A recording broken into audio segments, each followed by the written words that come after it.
आज का विषय है आधुनिक हिंदी कविता की प्रमुख प्रवृत्तियाँ। यानी कि आधुनिक युग में हिंदी कविता जब प्रारंभ हुई तो उसमें किन प्रमुख विषयों पर दृष्टिपात किया गया, या यूँ भी कह सकते हैं कि तत्कालीन हिंदी कविता किन किन विशेषताओं से युक्त थी। तो आधुनिक कविता का द्वितीय चरण द्विवेदी युग कहलाता है। हिंदी कविता में इसे द्विवेदी युग के नाम से जाना जाता है और इसका समय सन 1903 से सन 1918 तक का माना जाता है। सन 1903 से द्विवेदी जी ने सरस्वती पत्रिका का कार्यभार तो संभाला ही, और इसके साथ साथ उन्होंने खड़ी बोली हिंदी का प्रवर्तन भी किया और इसका यानी खड़ी बोली हिंदी का परिमार्जन और परिष्करण भी किया।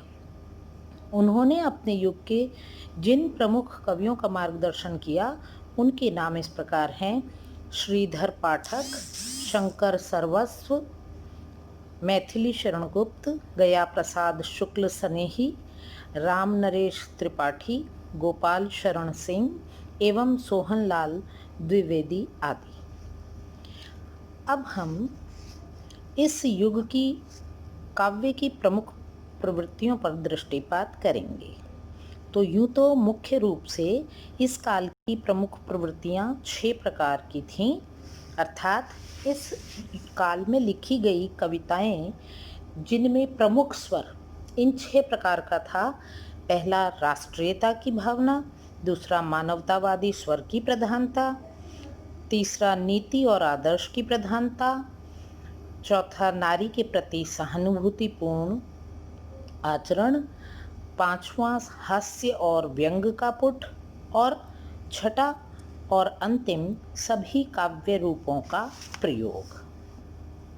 अब हम यहाँ प्रत्येक बिंदु पर संक्षिप्त में दृष्टिपात करेंगे।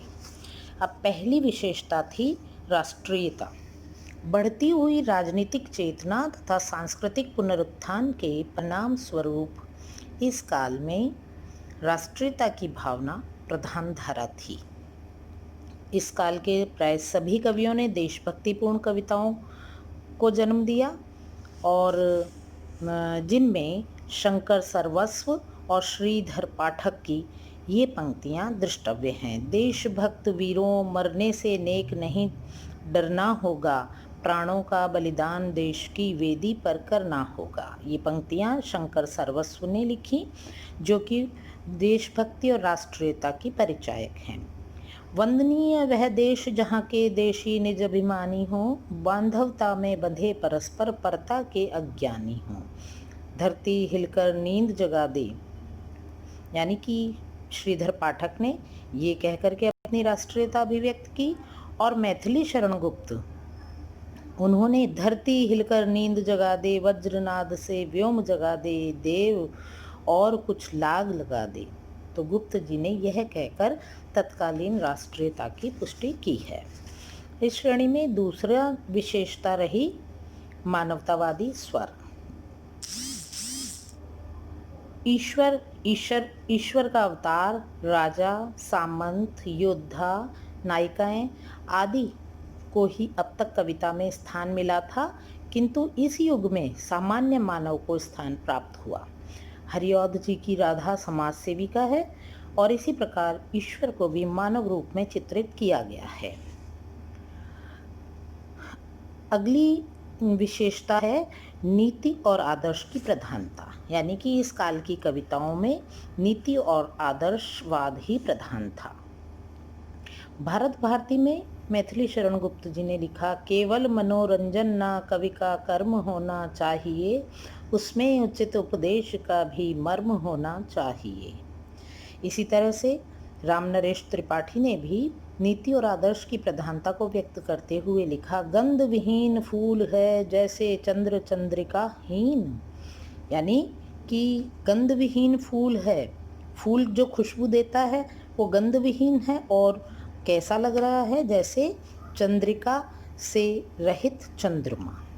यूं ही फीका है मनुष्य का जीवन प्रेम विहीन, अर्थात जिस तरह से खुशबू के बगैर फूल और चंद्रिका यानी कि किरणों के बगैर चंद्रमा फीका रहता है, अच्छा नहीं लगता, वैसे ही मनुष्य का जीवन भी प्रेम के बगैर अधूरा और फीका लगता है।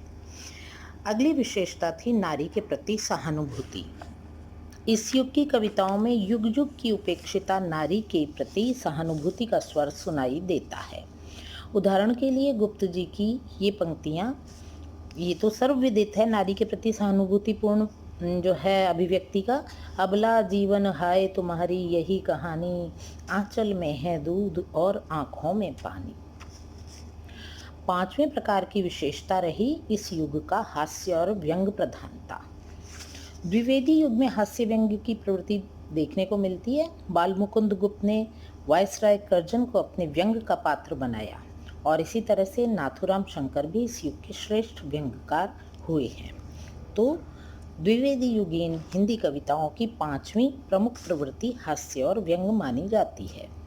अंतिम विशेषता इस युग की प्रवृत्तियों के रूप में सभी काव्य रूपों का प्रयोग करना है। यानी कि इस काल में काव्य के क्षेत्र में प्रचलित प्रबंध, मुक्तक, प्रगीत आदि सभी काव्य रूपों की रचना हुई।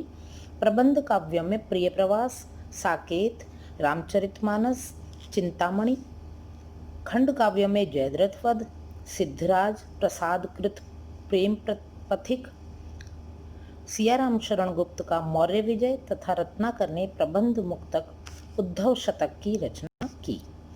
इस युग में हिंदी के नहीं संस्कृत के वर्णिक छंदों अर्थात हिंदी के छंदों के स्थान पर संस्कृत के वर्णिक छंदों और उर्दू बहरों को अपनाया गया। इस प्रकार यह निष्कर्ष तय कहा जा सकता है कि द्विवेदी युग में हिंदी कविता के ने नए आयामों का स्पर्श किया। इस काल की प्रमुख प्रवृत्तियों को एक बार संक्षिप्त में मैं फिर दोहरा देती हूँ। पहली प्रवृत्ति रही राष्ट्रीयता की भावना, दूसरी प्रवृत्ति मानवतावादी स्वर, तीसरी विशेषता नीति और आदर्श की प्रधानता, चौथी विशेषता नारी के प्रति सहानुभूति पूर्ण व्यवहार, पांचवी विशेषता हास्य और व्यंग का पुट था और अंतिम विशेषता रही सभी काव्य रूपों का प्रयोग करना।